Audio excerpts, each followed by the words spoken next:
It would be a question. I don't know. I don't know nothing. I think a lot of us feel like that man on the street. We have questions in our hearts that we can't even verbalize. We can't even comprehend what exactly those questions are. This past Sunday, we started a new series, If I Could Ask God One Question. If you missed this past Sunday, I encourage you to go to our YouTube page and check out the message from this past Sunday, How Can We Be Sure That There's Life After Death?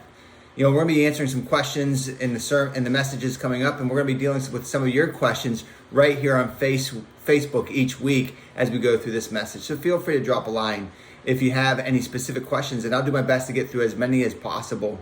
It seems like in life we throw up so many questions to God that sometimes we don't know if the answers are really coming down. But God's not afraid of our questions. In fact, He invites our questions. You know why? Because our questions guide us towards His heart. Ultimately, God wants us to experience His heart as He connects with our heart.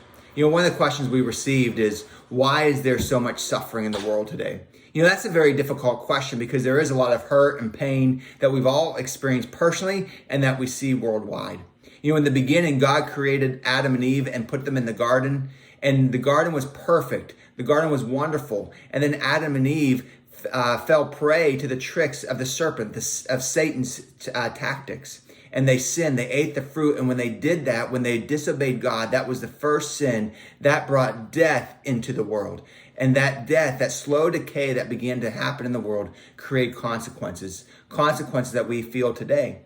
Suffering is really the cause of the decay of the world as sin entered.